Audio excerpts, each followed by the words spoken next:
નમસ્કાર વિદ્યાર્થી મિત્રો, ફરીથી આપણે આરોગ્યની યોજનાઓ સાથે શરૂઆત કરીશું આજના વિડીયોમાં. તો આજની યોજના છે ચિરંજીવી યોજના, જે સલામત માતૃત્વની ખાતરી આપે છે અને સપ્ટેમ્બર 2006થી અવિરત સેવામાં ઉપલબ્ધ છે ગુજરાત સરકાર દ્વારા. હવે વિદ્યાર્થી મિત્રો, આ જે યોજના છે એના લાભાર્થીની પાત્રતા શું હોવી જોઈએ કે જેના લીધે આ જે યોજનાનો લાભ મળી શકે લાભાર્થીને.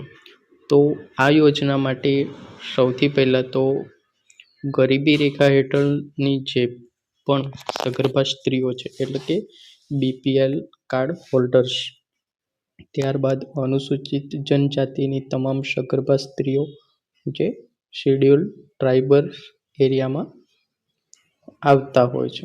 આ યોજનાનો મુખ્ય ઉદ્દેશ જે છેવાડાની સુધીના જે ગામડાઓ છે ત્યાંના લાભાર્થીઓ છે ત્યાં સુધી આરોગ્ય સુવિધા પહોંચાડવાનો મુખ્ય પર્પસ એ છે.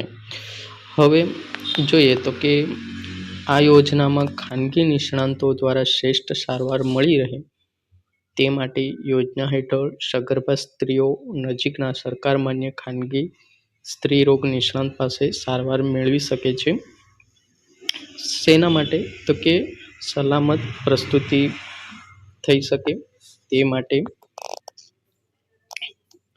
સેવા આપવામાં આવે છે. સંપૂર્ણપણે નિઃશુલ્ક સેવા છે, જે વિનામૂલ્યે સેવાનો લાભ લઈ શકે છે. પાત્રતા ધરાવતી સગર્ભા બહેનો માટે ખાનગી હોસ્પિટલમાં પ્રસૂતિનો તમામ ખર્ચ સરકાર ઉઠાવતી હોય છે અને જે પણ ખર્ચ થાય છે એ સરકારશ્રી દ્વારા ચૂકવવામાં આવતો હોય છે.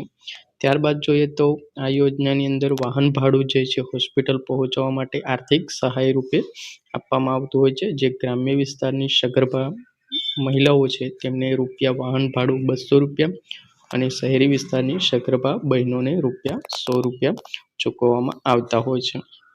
હવે જોઈએ કે નારી મદદનીશ એટલે કે હૂપ અને આધાર, એટલે કે જે સગર્ભા સ્ત્રીની જોડે એક મદદનીશ હોય છે, જે સગર્ભા સાથે આવનાર નારી મદદનીશને પણ પ્રોત્સાહન રકમ ચૂકવવામાં આવે છે. આ યોજના અંતર્ગત પ્રોત્સાહન રકમ તરીકે ₹50 ચૂકવવામાં આવે છે.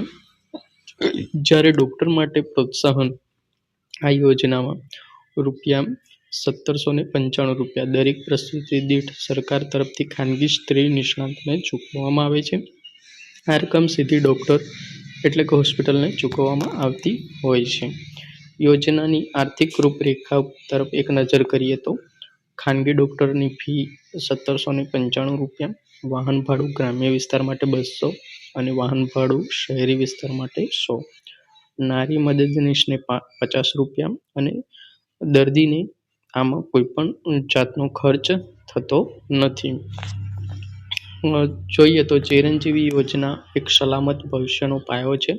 સપ્ટેમ્બર 2006થી કાર્યરત આ યોજના દ્વારા માતા અને બાળકના સ્વાસ્થ્યની રક્ષા માટે આ યોજના ચલાવવામાં આવે છે. ચાલો દરેક પાત્રતા ધરાવતી માતા સુધી આ યોજનાનો લાભ પહોંચાડીએ. અને પરીક્ષાલક્ષી આ ચિરંજીવી જે યોજના છે એ ક્યાંક ને ક્યાંક પૂછાતી હોય છે. તો ચલો આજના વિડીયોમાં આટલું જ. ફરીથી એક નવી યોજના સાથે મળીશું. ત્યાં સુધી સૌને જય હિન્દ, વંદે માતરમ, જય જોહાર.